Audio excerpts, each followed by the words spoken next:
S ಈಗ ನೋಡಿ ಒಂದು ಕಡೆ ನಾಗೇಂದ್ರ ಆಪ್ತ ಹರೀಶ್ನನ್ನ ಇಡಿ ಅಧಿಕಾರಿಗಳು ಕಚೇರಿ ಕರೆದುಕೊಂಡು ಹೋಗಿ ಅಲ್ಲಿ ತೀವ್ರ ವಿಚಾರಣೆಯನ್ನು ನಡೆಸಿದ್ದಾರೆ.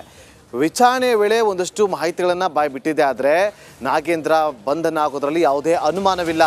ಕೆಲವೇ ಕ್ಷಣಗಳಲ್ಲಿ ಬಂಧನ ಆಗುವ ಸಾಧ್ಯತೆಗಳು ಇಲ್ಲಿ ದಟ್ಟವಾಗಿ ಕಂಡು ಬರ್ತಾ ಇದೆ. ರಿಪಬ್ಲಿಕ್ ಕನ್ನಡಕ್ಕೆ ಸಿಕ್ಕಿರುವಂತಹ ಮಾಹಿತಿ ಪ್ರಕಾರ ಮಾಜಿ ಸಚಿವ ನಾಗೇಂದ್ರ ಬಂಧನ ಆಗೋದು ನಿಶ್ಚಿತ ಅನ್ನುವ ಮಾಹಿತಿ. ಯಾಕೆ ಅಂತಂದರೆ ಇಡಿ ಅಧಿಕಾರಿಗಳು 3 ದಿನದ ಹಿಂದೆ ಯೂನಿಯನ್ ಬ್ಯಾಂಕ್ಗೆ ಹೋಗಿ ಅಲ್ಲಿ ಒಂದಷ್ಟು ಡಾಕ್ಯುಮೆಂಟ್ಗಳನ್ನು ಜೊತೆಗೆ ಸಂಬಂಧಪಟ್ಟಂತಹ ಒಂದಷ್ಟು ಮಾಹಿತಿಗಳನ್ನು ಸಂಗ್ರಹಿಸಿದ್ದಾರೆ. ಜೊತೆಗೆ ಒಂದಷ್ಟು ಡಾಕ್ಯುಮೆಂಟ್ಗಳನ್ನು ಜಪ್ತಿ ಕೂಡ ಮಾಡಿದ್ದಾರೆ.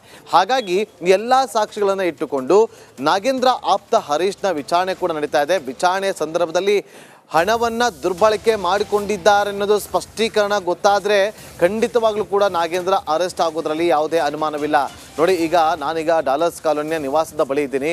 ನಿವಾಸಕ್ಕೆ ಬೆಳಗ್ಗೆ 8 ಗಂಟೆಗೆ ದಿಢೀರ್ ಅಂತೇಳಿ ಭೇಟಿ ಕೊಟ್ಟಂತಹ ಇಡಿ ಅಧಿಕಾರಿಗಳು 8 ಗಂಟೆಯಿಂದ ಇಲ್ಲಿಯವರೆಗೂ ಕೂಡ ವಿಚಾರಣೆಯನ್ನು ನಡೆಸ್ತಿದ್ದಾರೆ. ನಮಗೆ ಈಗ ಸಿಕ್ಕಿರುವ ಮಾಹಿತಿ ಪ್ರಕಾರ ಒಂದು ರೀತಿಯಲ್ಲಿ ಅರ್ಧ ಅಂದರೆ 50% ವಿಚಾರಣೆ ಮುಕ್ತಾಯಗೊಂಡಿದೆ ಅನ್ನೋ, ಇನ್ನೂ 50% ವಿಚಾರಣೆ ಬಾಕಿ ಇದೆ. ಇನ್ನೂ 1-2 ಗಂಟೆಯ ಕಾಲ ವಿಚಾರಣೆ ನಡೆಯುವಂಥ ಸಾಧ್ಯತೆ ಇದೆ. ಆ ಬಳಿಕ ತಕ್ಷಣವೇ ಅರೆಸ್ಟ್ ಆಗುವಂಥ ಸಾಧ್ಯತೆ ಕೂಡ ಇದೆ ಅಂತ ಹೇಳಲಾಗ್ತಾ ಇದೆ. ಮತ್ತಷ್ಟು ಮಾಹಿತಿಯನ್ನು ಕೊಡೋದಕ್ಕೆ ನಮ್ಮ ಕ್ರೈಮ್ ರಿಪೋರ್ಟರ್ ನಾಗರಾಜ್ ಇಡಿ ಕಚೇರಿಯಿಂದ ನಮ್ಮೊಂದಿಗೆ ಲೈವ್ನಲ್ಲಿ ಜಾಯ್ನ್ ಆಗಿದ್ದಾರೆ. ನಾಗರಾಜ್, ಬಂಧನ ಸಾಧ್ಯತೆ ಎಷ್ಟು ವಿಚಾರವನ್ನು ಇಟ್ಟುಕೊಂಡು ಇಡಿ ಅಧಿಕಾರಿಗಳು ಎಲ್ಲ ಮಾಹಿತಿಗಳನ್ನು ಕಲೆ ಹಾಕಿ ಈಗ ಅರೆಸ್ಟ್ ಮಾಡೋದಕ್ಕೆ ಸಿದ್ಧತೆ ನಡೆಸಿದ್ದಾರೆ? ಏನಿದೆ ಮಾಹಿತಿ ನಾಗರಾಜ್?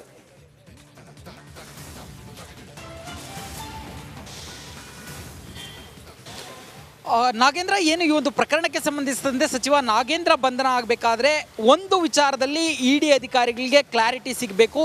ಈ ಒಂದು 25 ಲಕ್ಷ ಹಣವನ್ನು ತೆಗೆದುಕೊಂಡಿರ್ತಕ್ಕಂಥ ಹರೀಶ್ ಯಾರ ಪರವಾಗಿ ಹಣವನ್ನು ತೆಗೆದುಕೊಂಡ? ಯಾಕಂತಂದರೆ ಏನು ಅಫಿಷಿಯಲ್ ಆಗಿ ಅಥವಾ ಅಧಿಕೃತವಾಗಿ ಸರ್ಕಾರದ ಪರವಾಗಿ ಒಂದು ಹರೀಶ್ ನಾಗೇಂದ್ರ ಅವರ ಪಿ ಎಲ್ಲ ಒಂದು ಅನಧಿಕೃತವಾಗಿ ಏನೋ ಒಂದು ಆಪ್ತ ವಲಯದಲ್ಲಿ ಕಾಣಿಸ್ಕೊಳ್ತಾ ಇದೆ. ಹಾಗಾದರೆ ಅವ್ರಿಗೂ ಈ ನಿಗಮಕ್ಕೂ ಸಂಬಂಧ ಏನು? ಅವರಿಗೆ ಯಾಕೆ 25 ಲಕ್ಷ ಹಣ ಹೋಗಬೇಕಾಯಿತು? ಈ ವಿಚಾರಗಳು ಇಡಿ ಮುಂದೆ ಬಹಳ ಸ್ಪಷ್ಟವಾಗಿ ಗೋಚರ ಆಗ್ತಾ ಇದ್ದಾವೆ. ಇದರಲ್ಲಿ ಈ ಒಂದು ಹರೀಶ್ ನಾಗೇಂದ್ರ ಅವರಿಗೆ ಹಣವನ್ನು ತೆಗೆದುಕೊಂಡು ಹೋಗಿದ್ದಾನೆ, ನಾಗೇಂದ್ರ ಪರವಾಗಿ ಹಣವನ್ನು ಸ್ವೀಕರಿಸಿದ್ದಾನೆ ಅಂತೇಳಿ.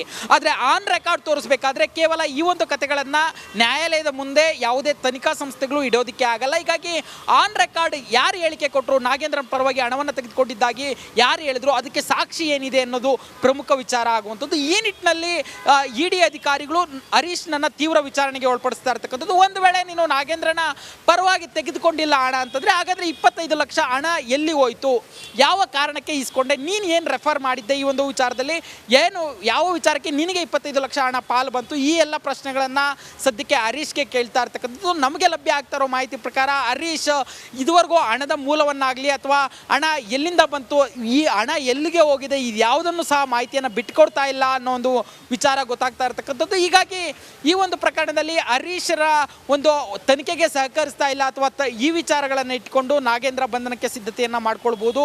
ಇಲ್ಲ ಅಂತಂದರೆ ಇವರು ತನಿಖೆಗೆ ಒಟ್ಟಾರೆಯಾಗಿ ಏನು ಸ್ಪಂದಿಸ್ತಾ ಇಲ್ಲ. ಹತ್ತು ಕಡೆ ನಾಗೇಂದ್ರ ಮನೆಯಲ್ಲೂ ಸಹ ವಿಚಾರಣೆಗೆ ಸರಿಯಾಗಿ ಸ್ಪಂದಿಸ್ತಾ ಇಲ್ಲ. ನಾನು ಯಾರಿಗೂ ಮೌಖಿಕ ಆದೇಶ ಕೊಟ್ಟಿಲ್ಲ, ಯಾರಿಗೂ ಈ ಒಂದು ಹಗರಣಕ್ಕೆ ಸಂಬಂಧಿಸಿದಂತೆ ಹಣ ಟ್ರಾನ್ಸಾಕ್ಷನ್ ಬಗ್ಗೆ ನನಗೆ ಗೊತ್ತೇ ಇಲ್ಲ ಅಂತೇಳಿ ನಾಗೇಂದ್ರ ಹೇಳ್ತಾ ಇದ್ದಾರೆ. ಇಲ್ಲಿ ಹರೀಶ್ ಕೂಡ ಬಾಯ್ ಬಿಡ್ತಾ ಇಲ್ಲ.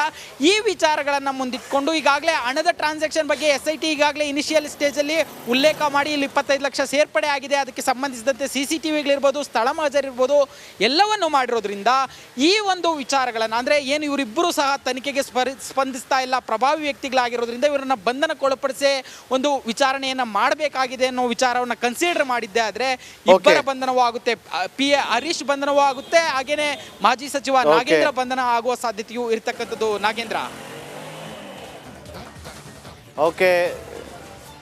ಓಕೆ ಥ್ಯಾಂಕ್ ಯು ನಾಗರಾಜ್ ನಿಮ್ಮೆಲ್ಲ ಮಾಹಿತಿಗಾಗಿ.